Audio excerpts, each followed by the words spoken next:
कल के विषय में कोई प्रश्न है?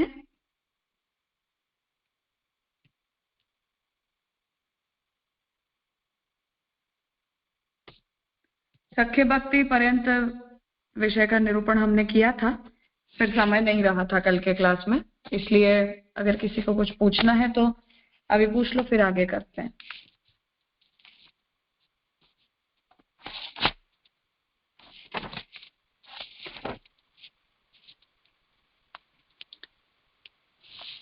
हाँ कृणाल। प्रणाम राजा। ये अनन्य गामित्वम दास्यम जो था ना, वो हाँ। समझ मतलब शब्दार्थ तो आया था, पर वो दास्यम से वो समझ में नहीं आया। अनन्य गामित्वम का मतलब है कि मेरा आपके अलावा कहीं ठौर ठिकाना नहीं है,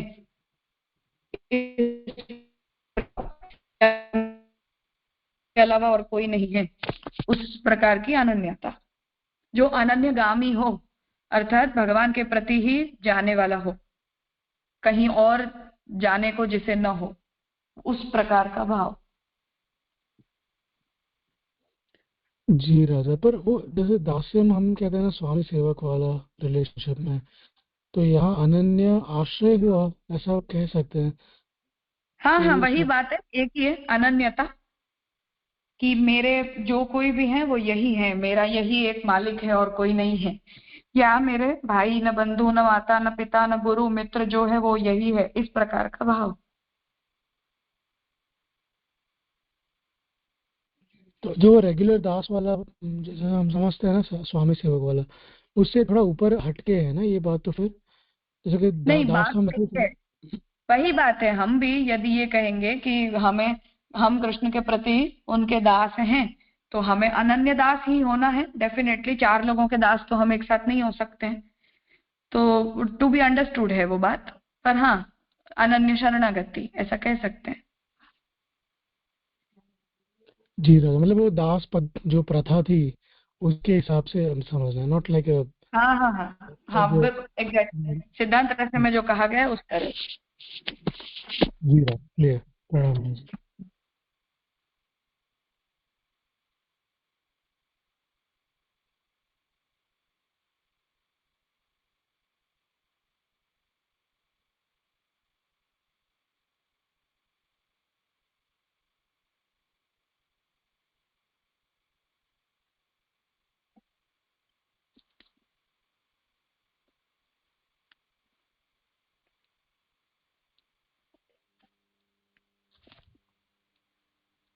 हेलो।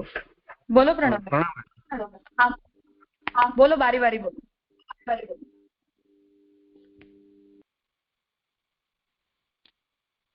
प्रणाम राजा। राजा, यहाँ पे जो आत्मनिवेद अपने सख्य में जो एग्जांपल दिया था ना कि शक्तिग्रहम व्याकरण उपमान कोशाप्त वाक्याद व्यवहारतश्च, तो यहाँ पे हाँ, शक्तिग्रहम ये शब्द का अर्थ यानी किस प्रकार से है कि बाकी पांच तो आपने समझाए थे, पर एक शक्तिग्रहम मतलब क्या क्या समझना है इस यहाँ पे? शक्ति ग्रह का मतलब है कि शक्ति ग्रह ही व्याकरण है। अपनी शक्ति से मतलब अपने कंपोजिशन से वो शब्द जो मीनिंग कन्वे करता है वो अर्थ।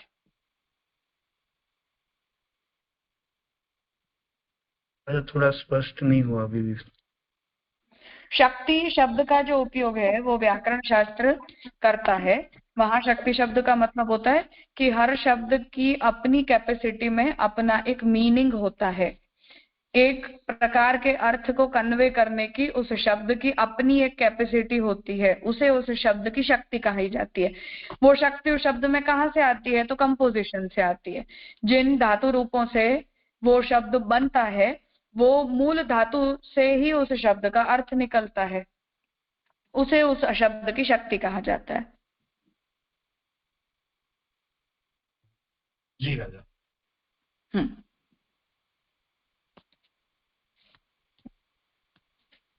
बोलो प्रणव भाई। प्रणाम राजा।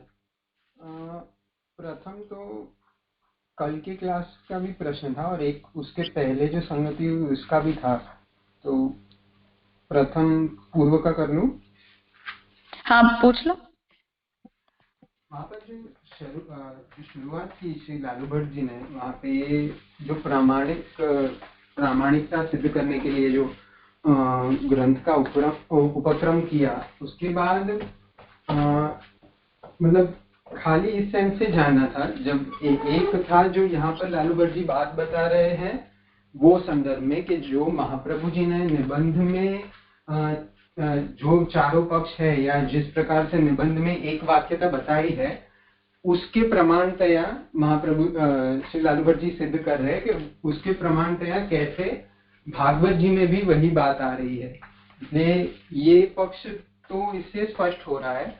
और एक दूसरा मतलब स्वतः के लिए स्वतः को ही प्रमाण देना, उस प्रकार से अन्य मत या अन्य उससे प्रश्न था कि जो प्रमाण को मतलब सिद्ध कर रहे हैं कि भागवत जी ही सर्वोपरि प्रमाण है, उसका प्रमाण वापस स्वतः उसी ग्रंथ से ला रहे हैं। तो वो जो मतलब अन्य से ना देकर उसी से वापस उसका प्रमाण ला रहे हैं। तो श्रद्धया स्वमत के अनुयायी हो गए उनके लिए तो ये स्पष्ट हो जाएगा, पर क्या अन्यथा भी इसे देखना चाहिए या क्या ऐसा आवश्यकता है कि अन्य उससे उसका प्रमाण सिद्ध हो वेद वचन से या ऐसे अन्यथा? इस ग्रंथ में उसकी आवश्यकता नहीं है, इसलिए क्योंकि ये ग्रंथ भी प्रकरण ग्रंथ की शैली से लिखा गया है और बहुत सांप्रदायिक तरीके से लिखा गया है, इसलिए वो अपेक्षित नहीं है कि अन्य प्रमाणों से इस विषय को सिद्ध किया जाए। जी हाँ।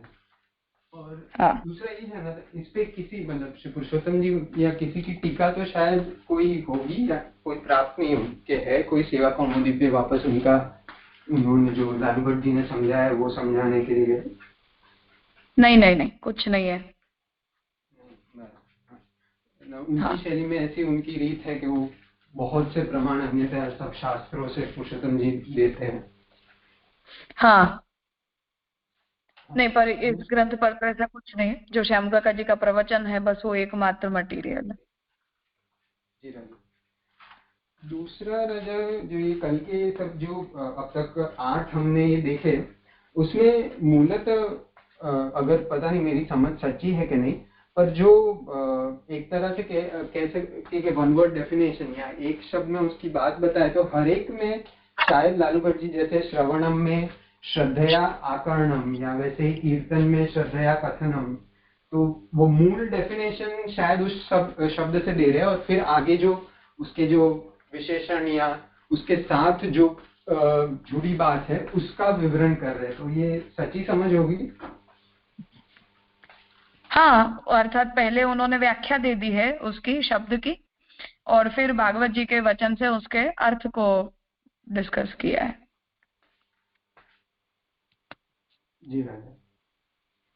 और तीसरा ये जो अभी कुणाल भाई भी पूछ रहे थे, पता नहीं मतलब जस्ट यहाँ पे क्या अनन्य अगामित्व मतलब ऐसा भी ये संधि हो सकती है? नहीं हो सकती है। हाँ। और आखिर में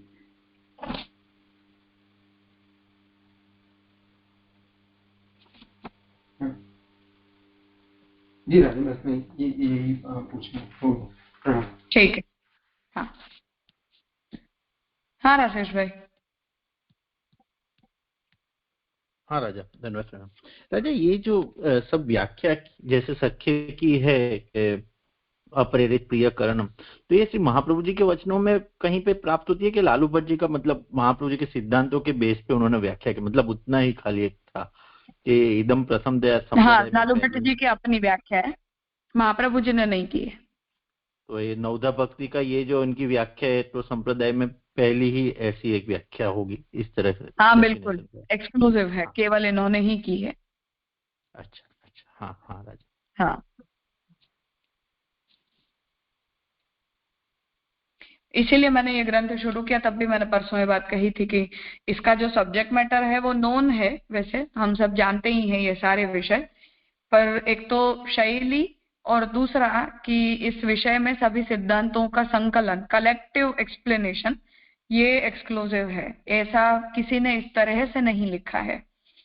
तो कोई नया व्यक्ति हो, वो यदि सेवा के सब्जेक्ट को लेकर केवल यदि कुछ पढ़ना चाहे सांप्रदायिक दृष्टि से, तो यहाँ ऐसा कोई भी एस्पेक्ट नहीं है जो उन्होंने बाकी रखा हो।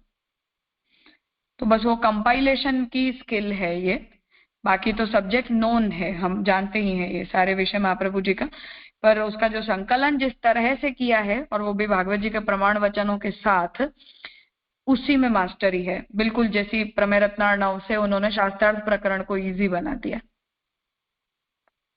हाँ राजा, मतलब बहुत सुंदर शब्दों में व्याख्या है, छोटे छोटे शब्दों में, लेकिन वो नवदा भक्ति एकदम बढ़िया क्लियर हो जाती है। बहुत क्लियर है ना, इसमें कोई भी मतलब कुछ भी विषय छूटने का चांस नहीं बचता है। तो हम भी यदि अपनी दृष्टि से नवदा भक्ति को डिफाइन करना चाहें तो इससे अच्छे तरीके से की ही नहीं जा सकती है। हाँ हाँ राजा।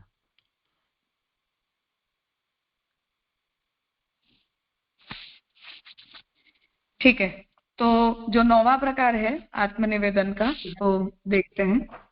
हाँ बोलो। हाँ, वो लास्ट में ये पूछना था, ये जो शक्तिग्रहम वाक्य है वहाँ पे ग्रंथ कौन सा है राजा? समझ नहीं आ रहा।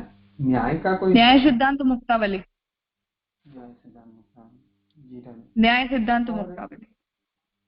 अच्छा, और पूर्व में यहाँ पे छठे इसमें जो वंदन का प्रकार बताया वहाँ पे स्वदैन्य आविष्कार पूर्वकम, तो आविष्कार से क्या अर्थ लेंगे?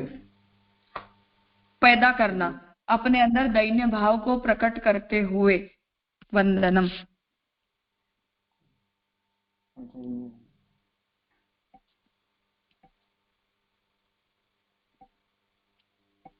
जी राजा, स्पष्ट हुआ। हाँ,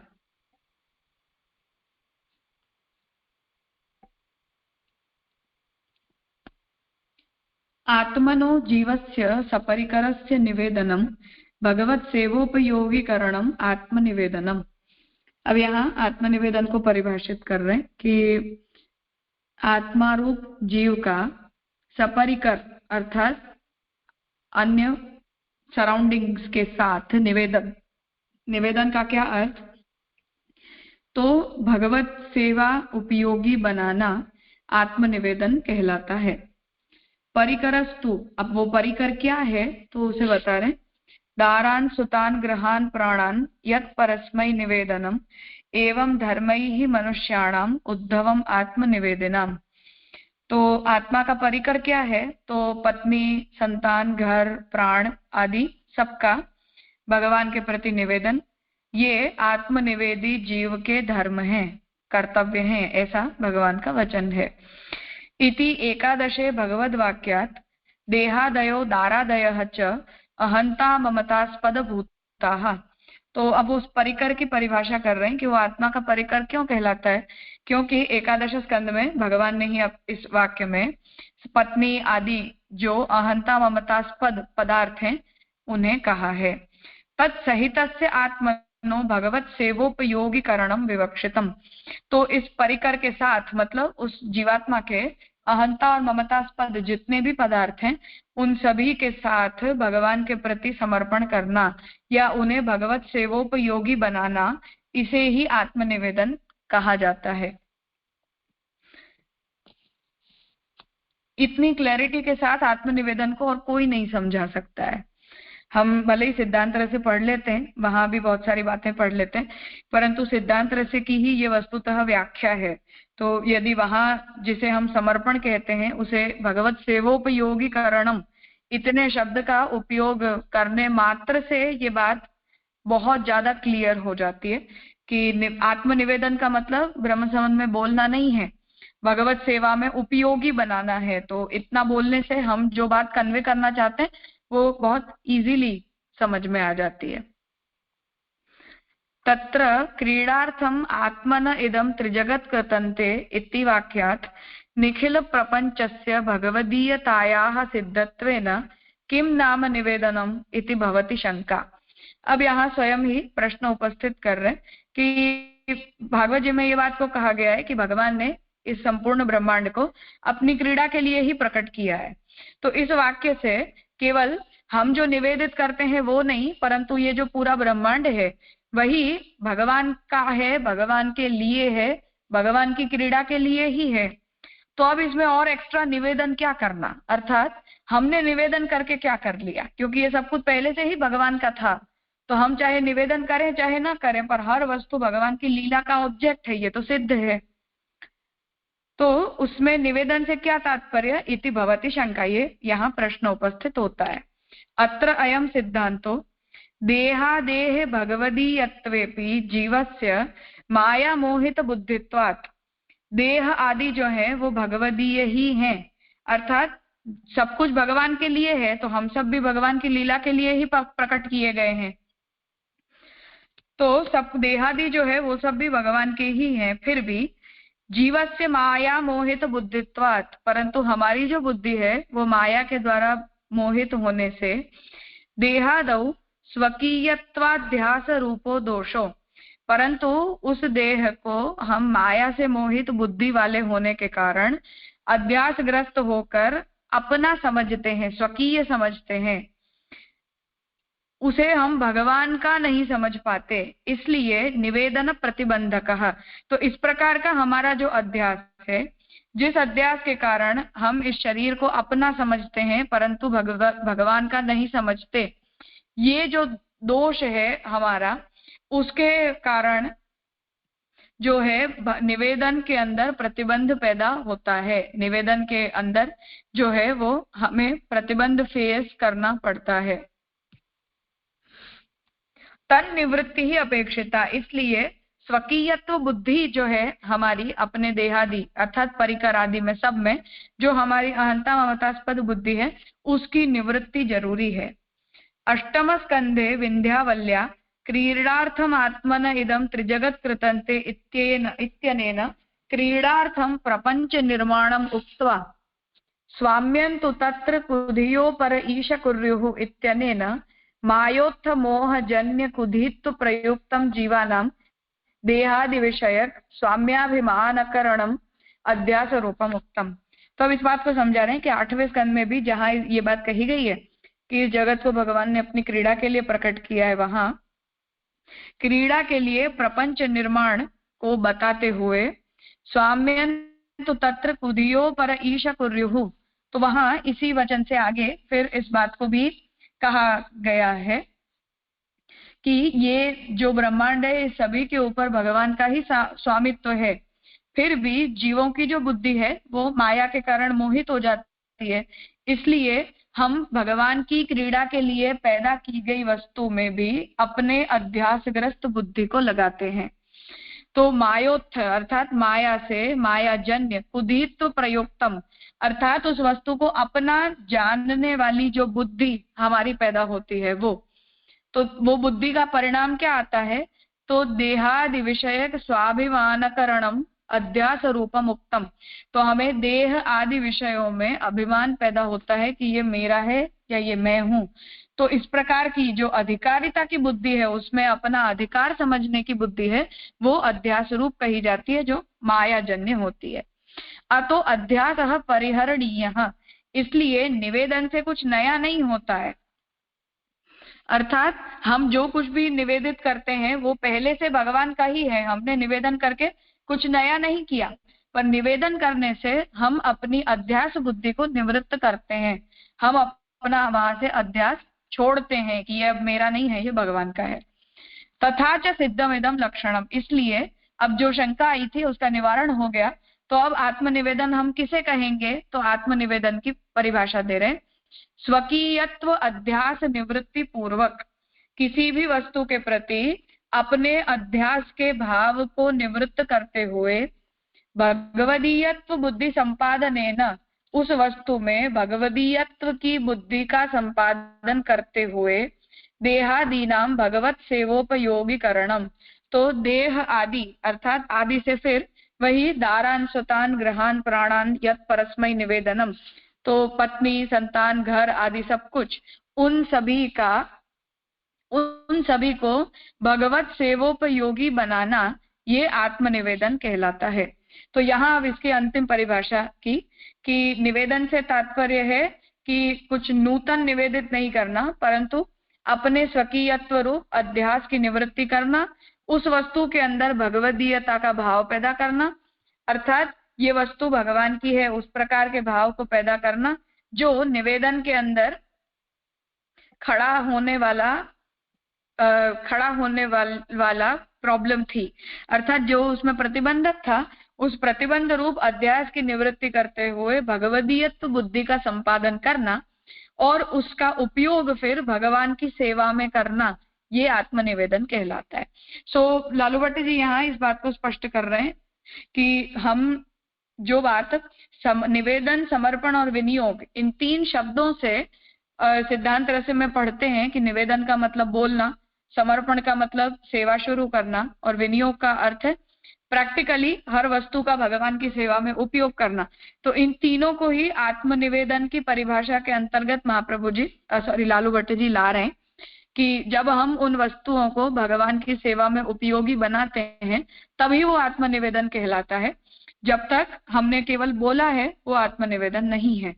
तो वहां हमारा अध्यास निवृत्त होना चाहिए, उस वस्तु में भगवदीयत्व की बुद्धि का संपादन होना चाहिए और उसे संपादित करते हुए भगवान की सेवा में उस वस्तु का उपयोग होना चाहिए, तभी वो आत्मनिवेदन रूपा भक्ति कहलाती है।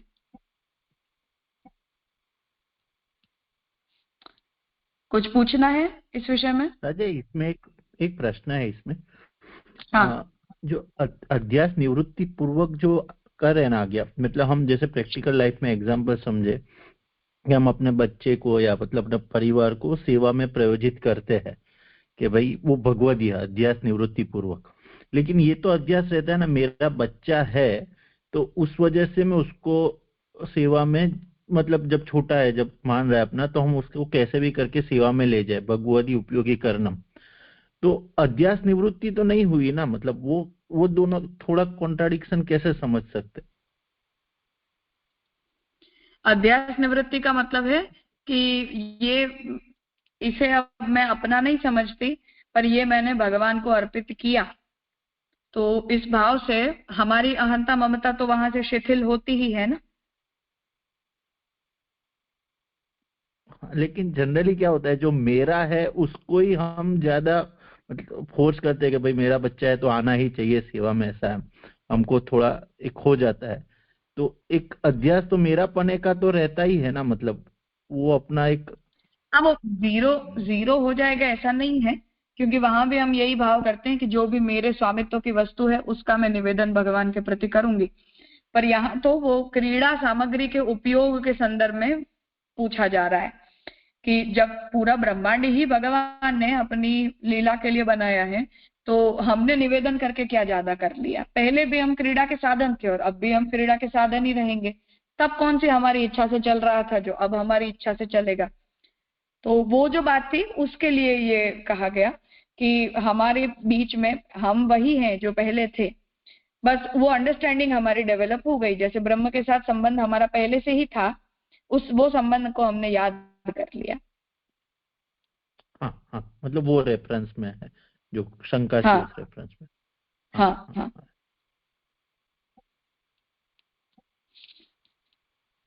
ठीक है, तो आज का विषय यहाँ रखते हैं, आगे कल करेंगे। हाँ राजा, धन्यवाद, प्रणाम। बोलो प्रणव भाई, कुछ कहना था? नहीं राजा, यही अध्यास के संदर्भ में मतलब जो दीक्षा मंत्र से हम बोल रहे हैं या जो भी कर भी रहे हैं, मतलब स्वसेव्य के बारे में भी वह जब तक स्व है तो वो वहां से वो मतलब वो स्वत्व का भी जो अभिमान है वो कहीं से मम से ही आ रहा है। मतलब जब जहाँ तक परिवार और वो वहां पे जो मम का एक्सटेंशन हम कर रहे हैं, जैसे सेव्य के संदर्भ में भी स्व का जो है वो एक्सटेंशन मम से ही ममत्व से ही हो रहा है। तो उस संदर्भ से वह यहाँ पर वो लीला में अनेकत्व, या वैसे कहे तो सेवकत्व के भाव में यह लीला में प्रभु ये भाव चाह रहे हैं, वो जो ममत्व है वो वहां पर भी इन वे तो रहता ही है साकार, मतलब ये निवेदित करने के बाद भी जब उसे सेवा, मतलब जब खुद के देह या देह से रिलेटेड संबंध को सेवा उपयोगी बना रहे, और वाइस वर्सा जब सेव्य को भी हम उस सेवा के सर्कल में ला रहे हैं, तो ये मम और अहम का तो वहां पर भी वो संदर्भ आता है, तभी जाके वो सेवा की लीला हो पा रही है। ऐसा उस संदर्भ से इसको कैसे ज्वाइन कर रहे हैं?